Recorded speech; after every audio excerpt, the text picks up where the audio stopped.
Morning, everybody. Welcome back to Organically Blunt. I am Jay Blaze, your host, if you don't know. And today we have the pleasure and the opportunity to not only speak with a legend that has been around the podcasting industry when it comes to this plant for a long time, but also a great friend of mine. Welcome to the show, Macky from High on Homegrown. How's it going, Jay? You good, bro? I'm doing all right. We had some technical difficulties. Oh, you shouldn't have mentioned that now we're live. Don't say that. That was a secret between us, man. I've been talking to the chat all morning here. I'm cool. They've been waiting for your arrival, and we even got a couple questions here around harvesting. Sweet. Pretty much everywhere, as far as I know, on this beautiful planet, anybody that's growing this beautiful plant is in the mix, if they're doing it outdoors, of harvesting. That is the subject we're surrounding this conversation around a little bit today. And I drawed up some questions from the audience, and we just wanted to ask your take on things and see if we can't get some more information. There's not a lot of visual because I do want you to introduce yourself a little bit here before we dive into things. But for the people that don't know who you are and the reason why you're not showing your face, can you break that down for the people that are new here? Yeah, because I'm a pussy. That's what No, it's because I'm from the UK, so unfortunately, we're still not legal here. We're essentially in the Stone Age. I won't go into how bad the UK is right now, but we're not in a good position, and we have to hide behind avatars. Can't show our faces because I'm a grower. I've run a cannabis podcast, have a cannabis growers forum, so I've got to stay hidden. Otherwise, they'll come for me, I'm afraid. Definitely, yeah. I can totally understand, and I'm hoping and praying that you guys get to the stage of legalization, or at least to a level where you can grow it as a home grower very soon and not have to hide behind things. You're not missing much, though, to be honest. I've got a face for radio, as my mother used to tell me. Yeah.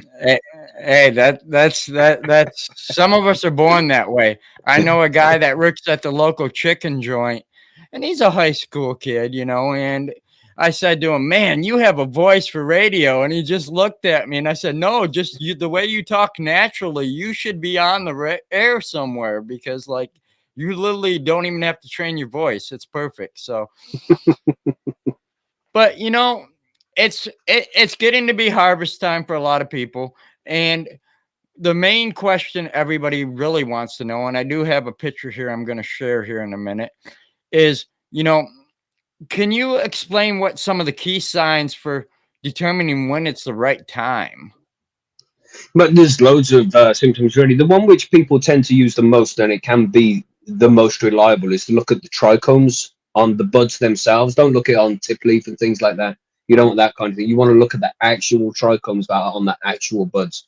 And you can use a jeweler's lupe for that. You can use a USB microscope. Anything that can get between 60 and 100 times zoom is good, because you want to look at the trichomes, and that's it. A nice picture on the screen there, everybody. And you can see, when you get real close, you'll see these little stalks. They look like mushrooms in some way. There'll be a stalk with a bulbous shape on the top. And that ball at the top of the stalk is what you want to be looking at. Now, when the trichomes when the cannabinoids are immature in these trichomes, it will be see-through. It'll be transparent. And throughout the flowering stage, these will be showing on the buds, but they'll all be transparent. But when it becomes to peak production time, it starts to go milky, opaque kind of look to it. So that's what makes the buds look more frosty when it's coming to an end. It won't just look glistening, it'll look a bit frosty because they're going opaque now. And after a while, it will start to head into the stage where it's turning amber, and this is where the cannabinoids are degrading. This is usually happening because of the amount of light the plant's getting. The light will degrade the THC after a while, or even damaging. So what you're really looking for is the milky ones, the opaque. But growers tend to go for about 10% of the amber orangey kind of trichomes, because that will tell you that it's past that peak production stage, and there's going to be very few of the transparent trichomes. Because just to make sure you all know, if you smoke cannabis that has these transparent clear trichomes, the THC is immature, and that can cause paranoia and anxiety because it's just not ready yet. So if you want the best high, and you want the high that is expressed specifically by those specific strains or cultivars, then you want to wait for it to get to that milky stage. And if you want to go for like a couch lock effect, a heavier stone, then you wait for more of the amber, the orange looking trichomes, because that will that's CBN. Then that's THC degrading into CBN, which is more of a body lock stone kind of cannabinoid. But that's about all you need to know really when it comes to the trichomes. But that's just one of the features you can look at when the plant is coming to an end. You know, Sure. there's many Definitely. other things. Yeah, there's so many, variables that play in the factor, Hmm. I meet people from so many different backgrounds that do it on a different standpoint. I got a Hmm. gentleman here who's been growing since the 70s that is a friend of mine, and he's an old farmer, and you know he literally does not scope it. He literally Yeah. goes by smell and Same. ex- I don't scope anymore. But the thing is, it's for the newer growers. You know, for these guys who've just had a few grows and they're trying to figure out what time to harvest their plant, a good way for these new guys to tell is take a look at the trichomes. And then when you see those mostly milky, 10% amber kind of look on the buds as well, remember everybody, don't just check the leaves, you need to check the actual buds. Then that's going to be the best time for new growers to tell. But with experience, I've been doing this shit for over a decade now. I don't even have a trichoscope anymore. You know, I judge by, there's a time, and Frenchie Cannoli explains it really well. There's a time where the plant is just going to tell you, I'm ready to be chopped down now.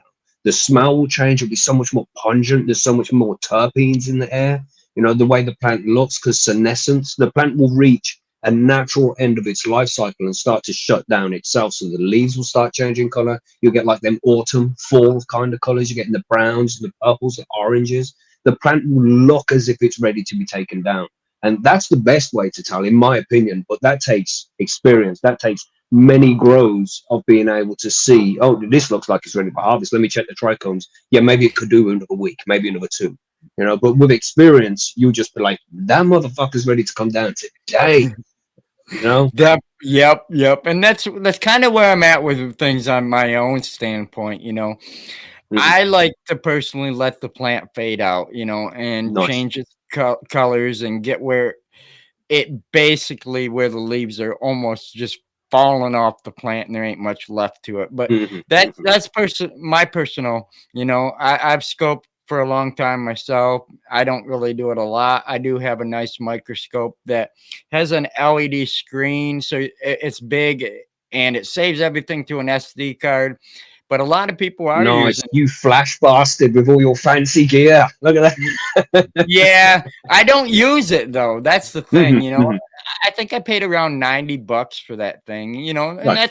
that's a lot for something like that around here, at least in this area, because a jeweler's loop is only a couple dollars, Hmm. and they work great. But my problem is I can't ever see through the damn thing because Hmm.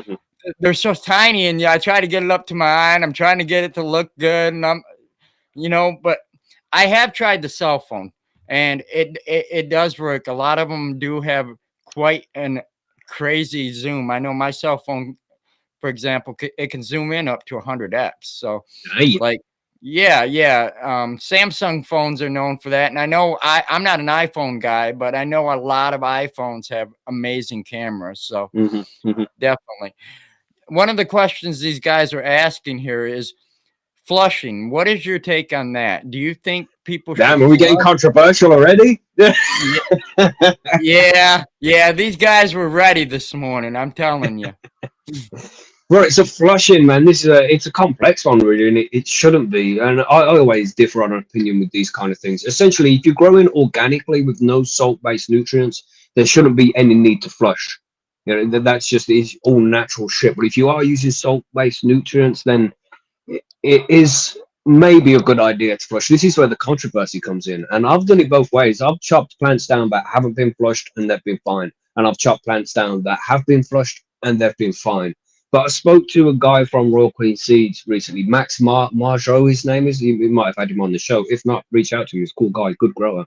Okay. And he explained some things when it comes to flushing. Essentially, for me, I like the plant to be as healthy as possible, so I don't like to cut its food.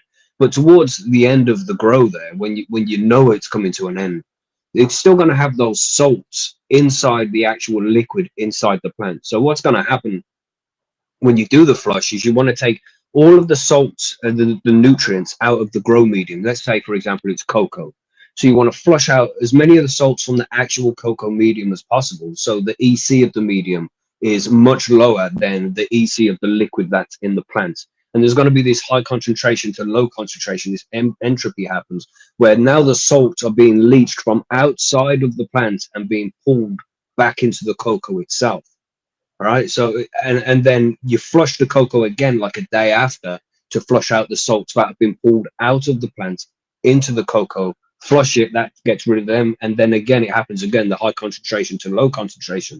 The salts are going to be pulled, leached, it's called. It's going to be leached out of the plant, pulled back into the cocoa, and you flush again. And over time, you're just going to reduce the amount of salts that are inside of the plant.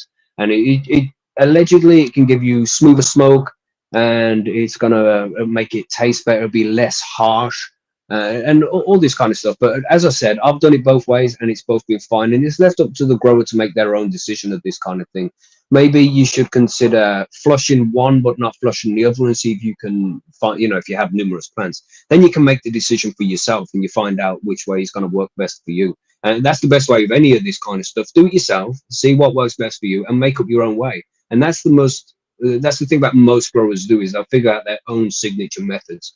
So for me now, I'll flush for about 7 to 10 days. When I know the plant's coming to an end, I'll start flushing and then wait until that sign where the plant's like, okay, I need to come down now. When that pungency arrives. But it comes in windows as well. You'll notice this one day it'll just be pungent as fuck, and then the next day it's gone.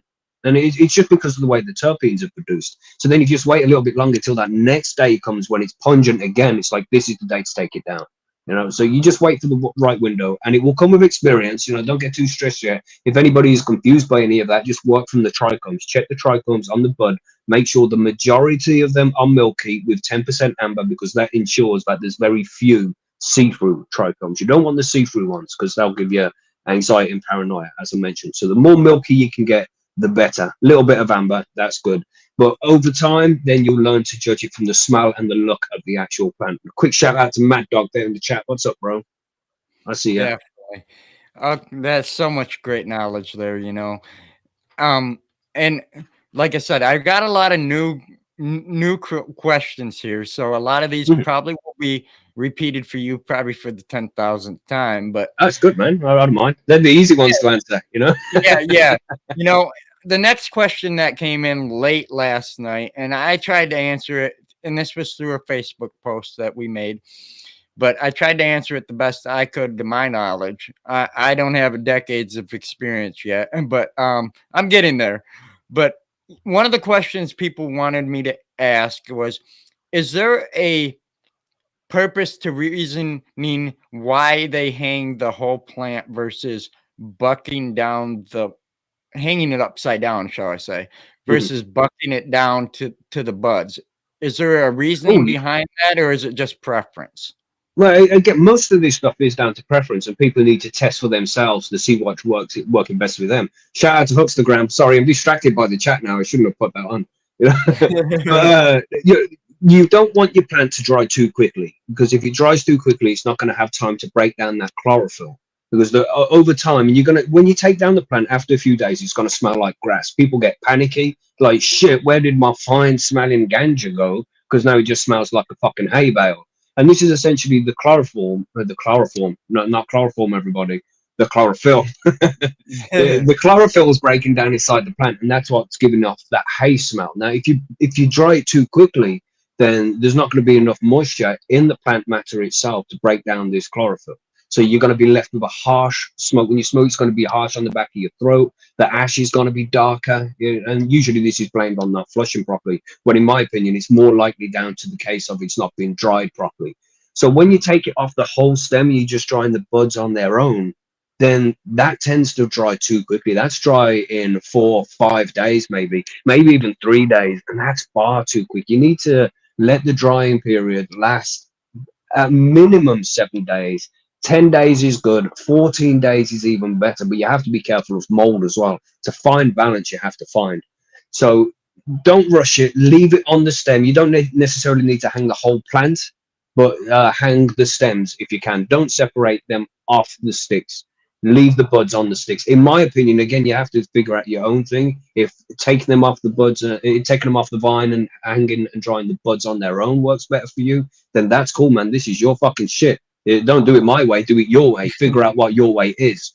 But in my opinion, you can either dry trim it, where you wait until the plant's dry. You take off all the big fan leaves, but leave the majority of the leaf on the buds. And this tends to be when you're in summertime or hot temperatures, when you know it's going to dry quick. Dry trim it because there's more moisture in the plant. It's going to take longer for it to dry out, so it gives a chance for more of that chlorophyll to break down. But if it's colder and you know it's going to take a while to dry anyway, then you can do a full trim. But what you want to aim for is getting that plant to dry between 7 and 10 days to give the chance for the chlorophyll to break down. And any sooner than that, you're going to be having harsh buds. That's going to take longer to cure, because the cure counts as well. But definitely 7 to 10 days. If you take it off the vine, it's going to be drying sooner than that, and you don't want that. So it's a preference that you have to figure out yourself. I hope that answers the question.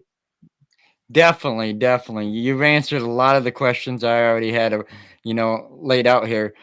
One of the next questions the guy I seen in chat that the guys ask is the curing part, and that is, what is your preferred way? Do you do the old school mason jar? Have you moved up to the grow bags yet?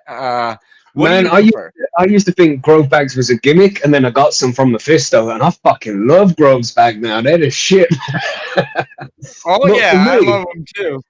Yeah, definitely. As I said many times, you have to really figure out for yourself what is best. And I do like mason jars because they're glass, and they Yep. can be airtight, but there's usually problems. So my preferred method is plastic tubs, man. And people are like, no, plastic? Are you crazy? But man, I know that shit's airtight. That's the most important thing when it comes to curing. Because what happens is you've dried the bud and it's been hanging for a while upside down, dark place with a fan blowing on it, and the outside of the buds, they're going to be drier than the inside of the buds. Now, if the moisture on the inside of the bud leaches out and there's too much of it, it's going to ruin terpenes, it's going to damage them. You're not going to get the smell and the flavor that you anticipated when you originally chopped it down. So to prevent that from happening, you make sure that the bud is actually dry first and it snaps off the vine with an audible snap.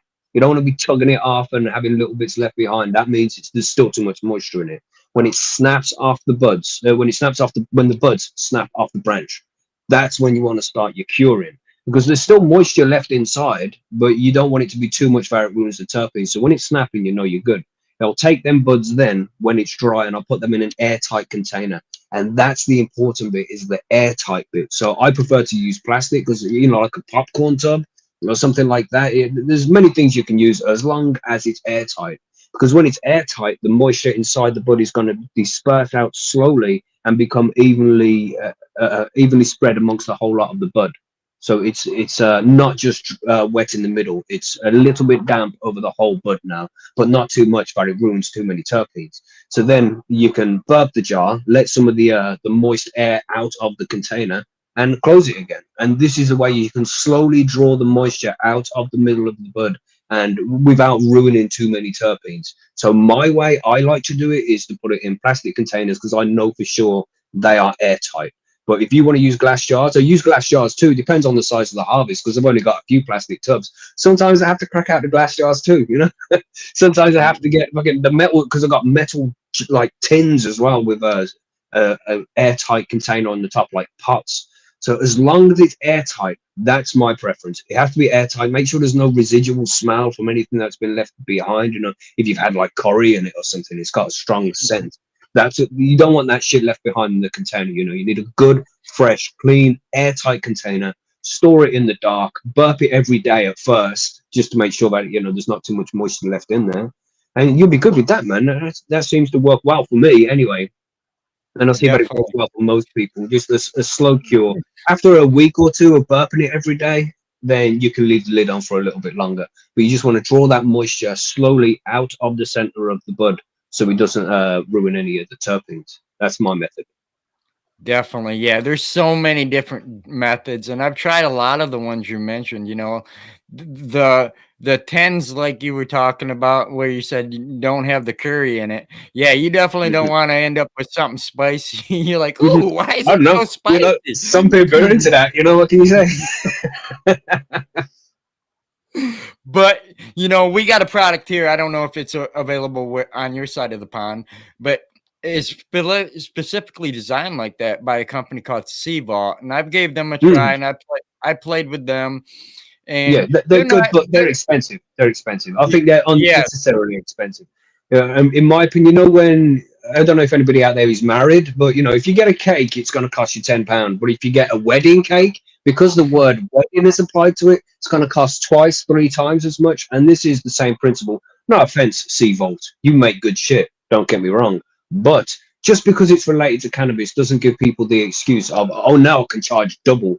You can get exactly what Sea Vaults are, just a little bit of a different design for half the price and do a completely fucking fantastic job of it. You don't necessarily need them. If you want them, as I say, this is your shit, man.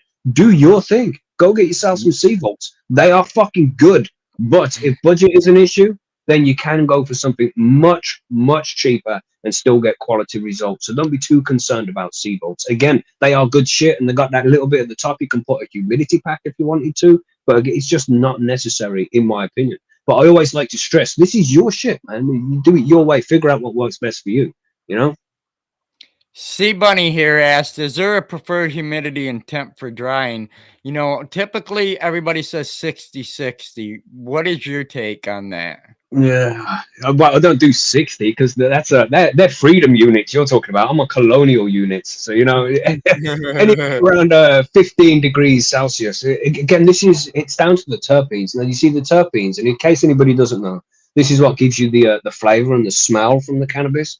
So you want to try and preserve as much of that as possible if you enjoy tasty cannabis. And if it's really warm, these terpenes are going to evaporate from the plant sooner than they should, and some terpenes evaporate at lower temperatures than others. And these pineapple weed, like pineapple chunk, these cannabis flavors which have pineapple in it. Pineapple is a really volatile terpene that evaporate at low temperatures. So if you want to keep as many terpenes locked in as possible, under 15 degrees Celsius is great if you can do that. But that's difficult for a lot of people to do. You need to have aircon and shit like that, and then that might reduce humidity too much. But for the humidity of drying, you need to be, in my opinion, between 55 and 65. Anything over that, you're risking mold. Anything under that, then you're risking drying too quickly. It's a fine balance. And for the first couple of days after harvest, because there's so much moisture escaping from the plant matter, it's going to be a lot more humid in that room anyway. So the key to that is just making sure there's enough air movement going on in the drying space and not blowing directly at the buds, because that will dry it too quickly as well. You want just a couple of fans at the top and the bottom of the grow room just to make sure that the air is circulating, because mold will germinate in stale air. So if you keep the air moving so there's no stale air pockets, you're far less likely to see any mold. It's just that's a good way to keep the air moving, reduce the chances of mold, even though the humidity gets high. But again, anything over 65, you're just risking mold too much. Try and prevent that. But in the first couple of days, it's hard to prevent going over 65 just because of the amount of moisture that's pouring out of the plant itself. You bear that in mind. Definitely, definitely. And I was thinking, because you said you're drying them totes. Did you know Grove Mhm. Bag actually makes a liner for totes for people that dry like that? All right, what do you mean drying in totes? Like the plastic totes that you're putting it in, you're curing and everything. They make a Yeah. liner for Right, I totes. just like to do it old school, man. I would hang it in the grow tent it came out of. Hopefully, there's enough space because for some reason it doesn't fit back in the way it came out. You take four No, plants out of a 4x4 and you're like, fuck, I can't get it all back in. If you're lucky, of course, everybody. If you got right. a nice grow going on, you can't fit it all back in. But try and squeeze it all back into the grow tent in the dark if you can, and just leave it hanging there for 7 days at least. It will depend on the drying conditions. But 7 days between 15 and 18 tends to be the temperatures I dry at, and that seems to work well for me. It gives me a nice long drying period. But if I'm in the middle of summer, we don't have aircon here in the UK, then you're drying at like 22 to 25, then it can dry a little bit too quickly. So the circumstances differ all over the place. Just do the Sure. best you can to try and get it as close as possible to the ideal situation. You know, that's all you can do really, unless you want to spend a fortune. And that's not what home growers do. You know, if you are Right, a big organization growing hundreds of thousands of plants to produce shitloads of cannabis to be sold commercially, different story. Get your aircon, get your your inkbird set up, get everything set up so it's all automated and it's all sorted. But if you're a home grower, you don't have the funds to do that. You don't have the resources, so it's better to just try and keep it as simple as possible. Hang it in the tent in the dark with a couple of fans blowing around, and you'll be fine in a few days, man. Just keep checking on it to make sure no mold appears, which shouldn't happen. exactly. Not all of us can afford a Canistro. Hmm. I've been looking at them. I have a strong feeling, and this is personal opinion here, and maybe some of you guys can agree, and some of you guys probably won't. It's an amazing machine. It's got a monopoly in the industry, but I have a feeling somebody is looking behind the curtains on a much more affordable unit that might even be a little more updated and give them a little bit of competition finally. And I'm not sure who, but I think I have a strong idea of who might be working on something like that, Okay. and I'm hoping we can see something that's a little more affordable for the people that are afraid they might mess it up. A lot of people are afraid, but like Macky says, and like we say, there's no direct way to do it. And, you got to get in there with both hands and sometimes both feet and Hmm. figure out what works for you. And if you make a mistake, not to repeat it next time. Yeah, And yeah. No, sometimes that's it comes, important, man. You know, people yep, need to understand, but it's okay to get it wrong sometimes. It's a hobby for us home growers. It's a hobby to some extent, but of course you want to get good cannabis out of it. But it's going to take practice. After a few grows, when you've got everything lined up and you figured it all out, it's going to be fucking perfect. Yeah, you have to understand there's so many different ways. I like to say, because I like to fuck up my sayings as much as possible, that there's many ways to go swimming with a cat. And that's exactly it. When you come to drying cannabis, some people like to dry it in their grow tent. Some people just dry it in a room. When you go to Jamaica and you have cannabis, it's usually browner than ordinary cannabis, what we're used to, and that's because it's dried directly in the sun. So there's loads of ways to do this shit. You have to just figure out which is the best way for you and roll with it, man. exactly. Yeah, I had a audience member last night. He commented. He said, "I just leave them outside in my pot until they're completely dry, and then I harvest them." And It works. I'm like, "What? I ain't never seen that before." Like, No, okay, well, but I bet that's some hey. tasty weed. Right. Yeah, definitely. So, I know you didn't really want to dive into it, but what is happening on the other side of the pond? Has any movement occurred in the last couple years at all towards a more promising future? No, I don't think so, unfortunately. The government that we had previously, because we had a government change recently from the Conservatives up into the Labour Party that we have now. And the Conservatives were never going to legalize recreationally, at least. And the Labour government have showed no signs of doing that either. So we're just stuck in this limbo of having this pseudo medical market that we have. 'Cause it's so weird, man. And it's not weird because it all makes sense because we know that the politicians and the pharma companies are all corrupt and working together. And that's all over the world. It's not just the UK. Oh But, yeah. in the UK, we have this thing called the NHS, which is social healthcare. So you don't pay for healthcare at the point of use and you don't pay very much for your medicines. But it's come to the point now where you can have medical cannabis, which is just cannabis. They just put the word medical before it to try and make it seem more legit or something like it's different from any other cannabis. But if they're selling medical cannabis, it's just cannabis, man. They're just full of shit. But you can go and buy that. You can buy 7 grams. No, it's 10 grams for £50, I think, maybe £60, depending on where you go to. And anybody who consumes cannabis medically knows that that is not really a lot. I mean, 10 grams is not a lot. The 50, Wow. £60 to buy it, that is a lot. So it adds up, and people can't really afford it. We've got a huge cost of living crisis here, not just in the UK. Again, it's all over the Western world right now, and Australia. The cost of living crisis is crazy. People can't afford to eat, never mind to go out and buy fucking cannabis. And the Right. cannabis they're buying from the medical market as well is usually irradiated to prevent mold growing on it, which removes a shitload of terpenes, so the quality is a lot lower. Sometimes it is moldy anyway. It's just not great quality. The price is extortionate, in my opinion, because anybody growing cannabis at bulk like these guys are allowed to do, then that it's produced at pennies to the pound, man. They're charging you fucking 50, 60 pound for 10 grams. It costs a couple of quid, like £5. And I say pound, that's pound sterling, everybody, not like in weight value.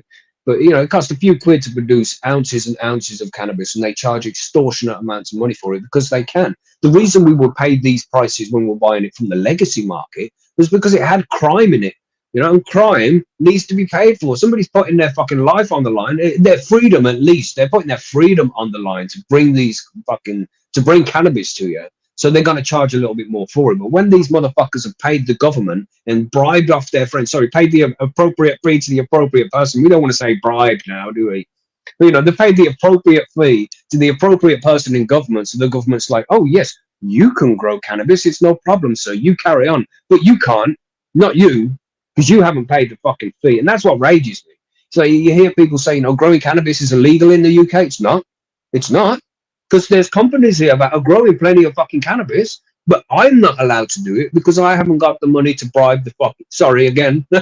I haven't got the money to pay the necessary fee to the necessary person in government to allow me to grow cannabis. And the cannabis I have is illegal because it hasn't been produced by these people. It's ridiculous, man. It's ridiculous. And there's lots of people around the world who are suffering the same sort of consequences, the same situation, at least, like I grow better cannabis than these pharmaceutical companies, in my opinion. I don't want to sound big-headed, but I know what's gone into my cannabis. I know it's been harvested at the right time. I know there's no mold in it. It hasn't had to be irradiated. I'm growing it for pennies to the pound compared to how much I could buy it from these criminals. And by criminals, I mean the pharmaceutical companies. I don't just mean the actual criminals, because they're crooks too, man. They just paid the fee to the right person. I'm going into rant mode. I apologize.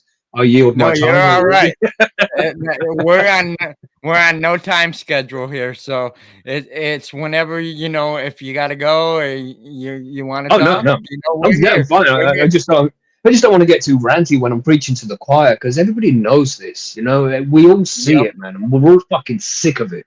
We are doing nothing wrong. We're made into criminals because we choose to consume a particular kind of herb that we enjoy.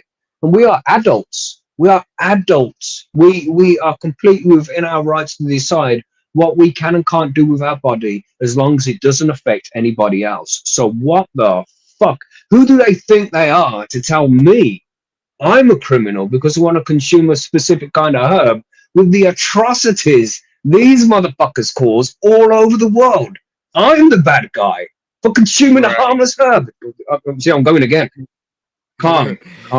Here in Michigan, as crazy as it sounds, in Michigan, United States, we were literally labeled number one in corporate market sales last year. We beat out California. Crazy, I know. We grow a lot. Damn, we smoke a lot of cannabis here in Michigan. That's a claim to fame right there, to outdo California. Yeah, it is. But the problem that comes with it is, and I'm sure I've never been to California, so I can't relate. I want to go there for vacation. I got a friend that lives there and a lot of friends from this industry that are there in the Emerald and stuff. I'll get there someday, but just like you said, everybody's hurting right now as far as financially. It's a crisis, I think, that is global. And but the problem with our flower in cannabis here is it's so oversaturated that the price is the opposite of how it is for you. It is so dropped out low bottom. Everybody's racing for the lowest price, at least here in my town. In my town alone, we have 16 dispensaries for one town. Wow. and it's just oversaturated. And the problem we see here is a company will move in, take over the licensing, rebrand it, and then they'll open the doors. And then 3 months later, they didn't do something right. They filed bankruptcy. And now another company's coming in and they're purchasing that license and rebranding it because they put the license up almost like auction. It's tied to the the property here. And whoever Mhm. has enough money to get the licensing and the property gets the whole package to redo it all with Disgusting. everything it comes. It's Yeah. shocking. And And they want to try and tell us this is the free market. This is capitalism. It's like, no, it isn't. You motherfuckers are getting involved. The government needs to step back. Now, there needs to be some regulations to ensure that the product is safe. I can agree with that. But when there's just too many regulations in place and it just causes too many problems and it's not the free market. If you just let the free market do its thing over time, the shit guys will be removed from the market, the good guys will remain, and everything will smooth itself out. But the government in every state just seem to want to get involved and apply these ridiculous restrictions on people. You can only have 4 plants. You need to grow it in this medium. You can't have these heavy metals, which is bad. I agree. You shouldn't have heavy metals in there. But why is cannabis being held to such a high standard? Have you ever heard of a test for heavy metals on tobacco? Have you heard no. for a test on heavy metals for fucking vapes, for propylene glycol and vegetable glycerin? You ever heard any? It's bullshit. You shouldn't be holding cannabis to these ridiculously high standards. You got this problem with interstate commerce where one state can't sell to another state because it's federally illegal, and it's an absolute farce. If the market was properly opened up, it would be much like coffee is. And I'm not cannabis Exactly. and coffee. They work together very well. But say Brazil is the biggest. I think so anyway. And you fact check me, anybody, if I'm incorrect, please let me know. But I think Brazil is the biggest exporter of coffee around the world because they have places where they can grow it all. It grows well there, so they can just export it all over the world, and they make a shitload of fucking money from it. It needs to be the same thing with cannabis. If we can find a place for California, for example, where you can grow a shitload of cannabis outdoors organically and produce high quality cannabis and export it around the world, then it removes a lot of the bullshit. There wouldn't be all these tiny companies fighting for things. And there should be small companies. I prefer to see craft cannabis over big companies. I want to see the small companies thrive. But that's my opinion. Everybody should have their own choice. If I was to go out and buy cannabis, I'd buy the craft cannabis from the smaller growers. But for those weekend growers, the weekend smokers who just want to get some nice cannabis, enjoy it on the weekend, and then carry on with their week, they should be able to go and buy the Coke of cannabis if they wanted to. The Coca-Cola of cannabis. That's their Yep. choice. This is the way the free market should work. When the consumer has choices, they make their choices, and the market will go in whichever direction it's supposed to go in.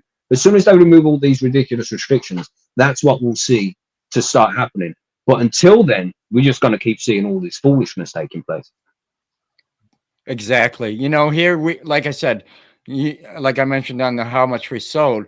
Well, if you look at the other side of the coin and the community side, the side that I'm involved in, which next weekend we have our Halloween party that we Whoop, have whoop. annually. Yeah, it's a banger. It really is. It's put on by a company here called Michigan Gems and Genetics here in Michigan. Great friends of mine. They put on multiple events throughout the year. We are basically the festival state when it comes to cannabis too, and we have so many events that it does create that type of environment that, like you said, that would be great in California. In a sense, we Mhm. we create almost like a vendor flea market that is open to the caregiver side of things. You have to be a caregiver. You got to have a medical card. You gotta be able to, in order to enter that side of the market. Mhm. But the plus is, a lot of these guys, and some of them don't even have cards, and they're getting in. Don't ask me how. I don't They know, shouldn't but need one. They shouldn't need one. no, They right, should be able to right, bring their cannabis, and if people like it, people will buy it. And if they continue to like it, they'll continue to buy it, and they will make a successful company out of it.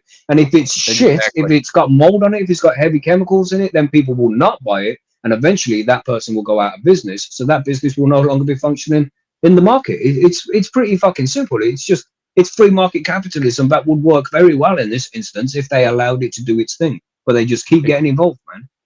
exactly. Yeah, we get people from. I know they're from other states, kind of like you being in the UK, that don't allow. And these guys come in, and the thing, and I can only paint a picture for you guys because I don't really want to show it on here because I know they won't like it.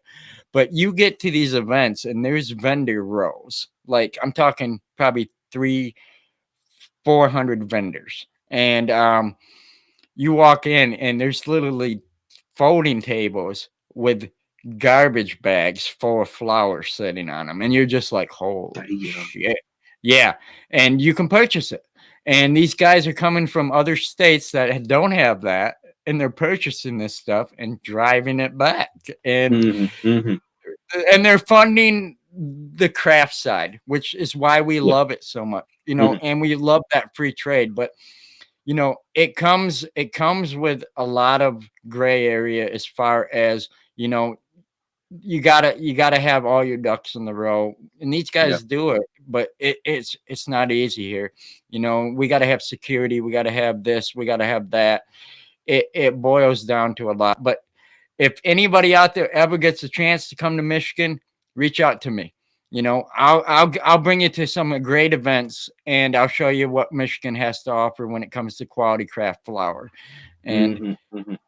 and that's all I can say. It is exactly a dream. And the biggest thing, in my opinion, is if you have the opportunity to stand up against your legislation, stand up for your caregiver rights, and stand up for your rights to do just that, grow this plant at home, Hmm. Hmm.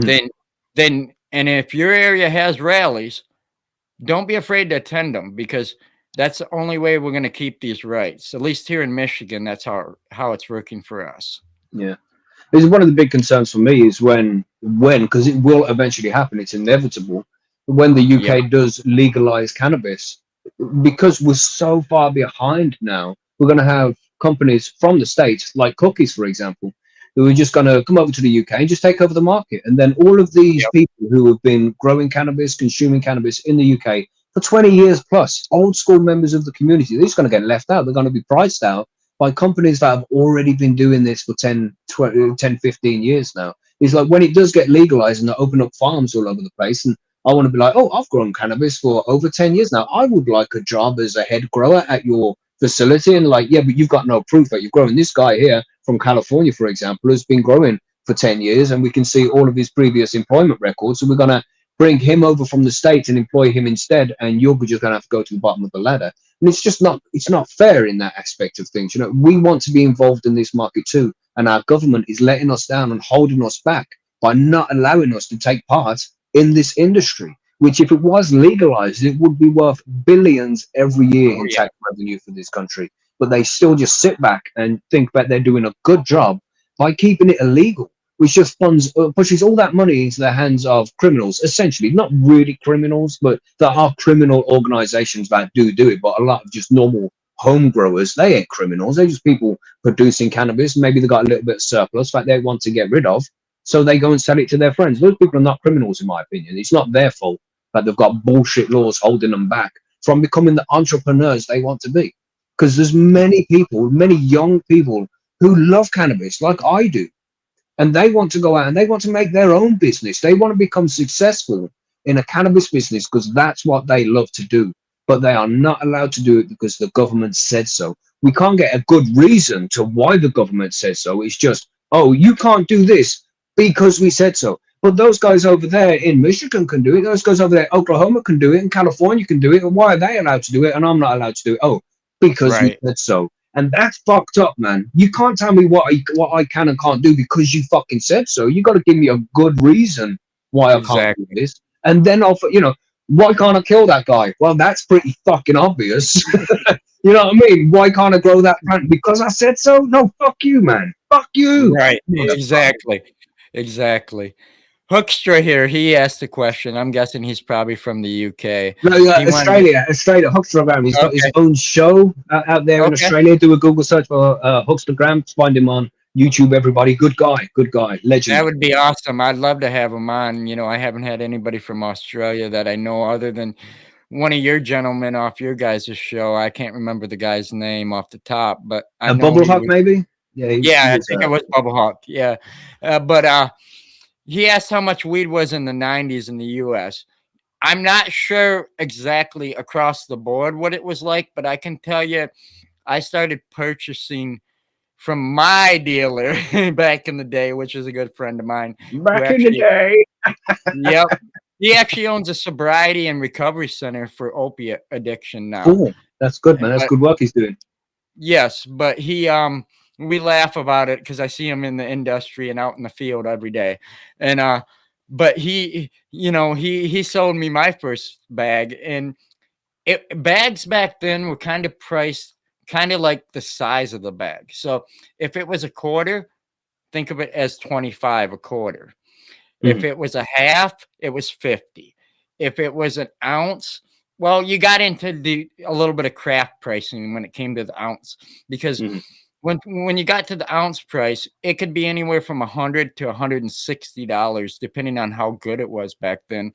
And like you guys mentioned about the purple up there back in the day, we had a whole fat of purple here, and granddaddy is and all that. But I can tell you, probably in the last 3 years, the purple has really faded out here. It's more about the craft and the terpenes, not so mhm, much the color, at least in our market. I'm not seeing a mhm. lot of purples here anymore. And that's Yeah. just a little bit on the history of our local market here in Michigan. So Yeah, I definitely, mean, hopefully. in the UK, the first time I bought an ounce, it was £120, which was good price back then. Yep. And really, it went up for a while. You were looking at one point, a few years ago, maybe 5, 6 years ago, you were looking like 200 to £220 per ounce.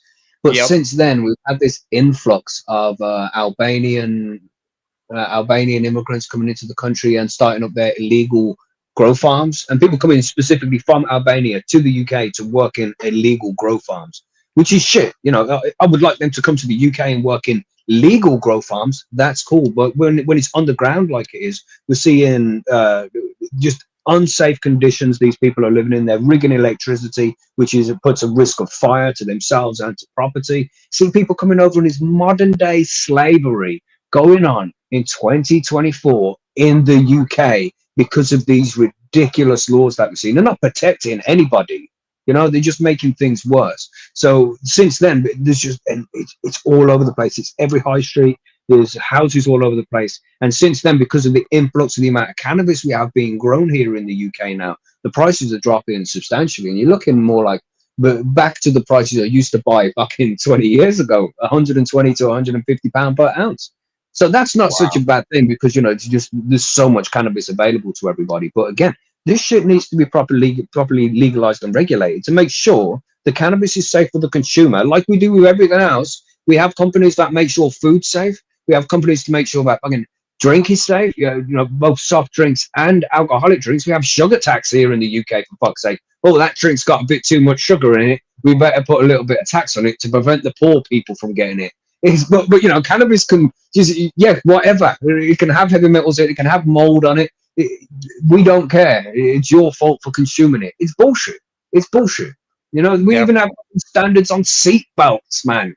But you just gonna let cannabis just be unregulated? Let essentially criminals be in charge of it? It's ridiculous, man. Ridiculous. I agree totally. And I want to touch on one more thing that Hoekstra said here. In the 90s and the same price now. No, actually it's cheaper now than it was in the 90s here in Mm. Michigan. So I call it the bottom of the barrel, not good ounce. You're paying on average $30 for an ounce. Woo! Now, Uh, if you want something that walks in and out the door, high flux turnover, it keeps moving, the standard price here with tax and everything, because that's where they get you. They're taxing it here. They mm, pay a mm, tax here. It's 15% tax. So, okay, if you walk in and get what I call a standard shelf ounce, you're paying roughly out the door about $64.58-ish. And if you want what they call the next tier up, because it goes, mm, they got it tiered here. It's so stupid. They got bronze, silver, top shelf, and then platinum. And mm, your top shelf, you're looking at around 70 to 90 for an ounce. And mm. then your platinum, your highest so-called top shelf, is actually right around 120 to 225 an ounce. Yeah. And I know you say it's stupid there, but I have to disagree because I think that's the way most things work. That if you go to buy Hennessy, let's say Hennessy XO, that's an expensive brandy, man, because it's quality shit, and you can tell it's good shit. But you can also go and buy an E&J brandy, for example, for a tenth of the price, same Yep. amount, a liter at a tenth of the price, because it's good, but it's not as good as the XO. Same thing with coffee. I know we've mentioned coffee before. You can buy real cheap coffee, or you can go and get the good shit, which you're going to enjoy more. So it's worth that little bit more. And it's the same with cannabis. People should have access to not low quality, because you don't want low quality, but decent quality, something that people are going to enjoy. But if it's your birthday and you want to celebrate, then you're going to go and buy the top quality Oh dog's yeah. bollocks cannabis. You know what I mean? So it's again, it's just options for the consumer. Let the consumer decide what the consumer wants, and let the market do its thing. That's the best way we can do any of this. Instead of just having one set, you go out and buy Coors Light if you want to, or you can go and buy a nice Budweiser, or you can go and get a Stella. Yep. You choose, because you're the consumer. You decide which one is best for you, and you're good to go. And I would buy them cheap ass ounces at 30 quid, and I'd turn it into some nice hash or some edibles. There's many, but I wouldn't do that with fucking ounce fat bought for £200. You know what I mean? So Right. it just depends what people want, and that's what I like about the free market to some extent. He's going on like a capitalist here all the time, but it just seems to make sense when it comes to cannabis. But that's the best way to do it. Definitely. They get to where they've monopolized on almost every piece of the plant here, as Mhm. far as bagging it up too. You can even go into the dispensaries here and buy shake and trim. They Wow, sell wow. that too. Yeah, and I'm just like, who would smoke that unless you're making hash? Obviously, I'm like, who would literally go there and buy that and be like, okay, I'm gonna break this down and roll it up? No, Yeah, like but some people like it. This is I, the thing. If they're only yeah, selling it because people will buy it. If people yep, didn't buy it, they wouldn't sell it. You know what I mean? And it's just good to have those exactly, options there for people who want it.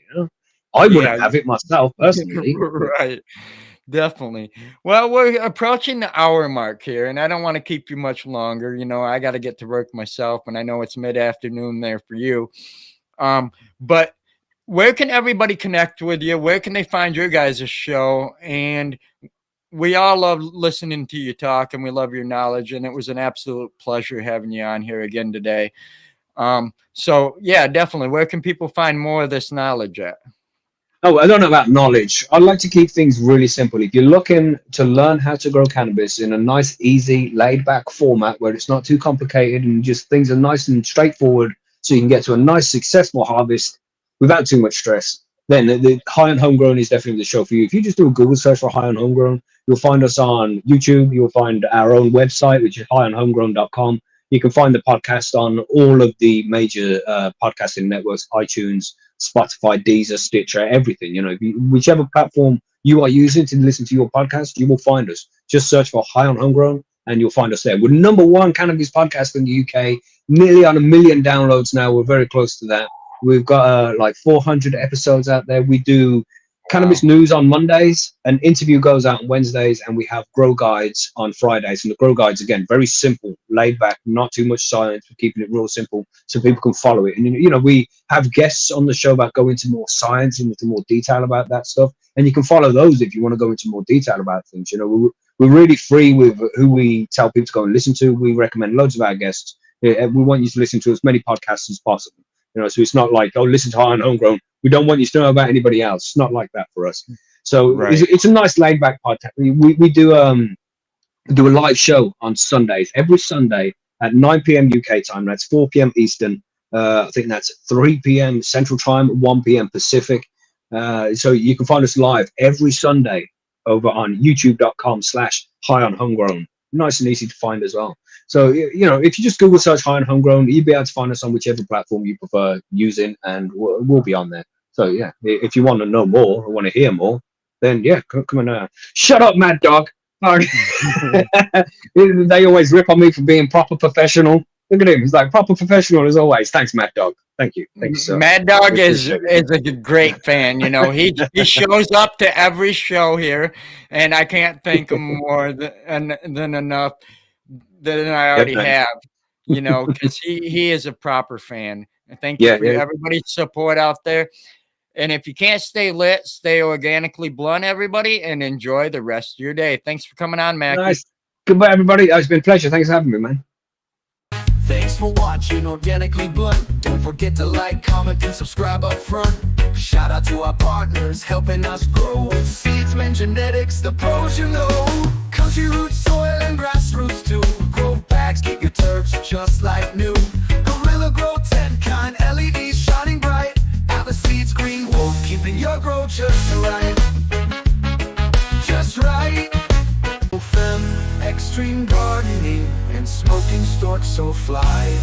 Use code Organically Blunt and give them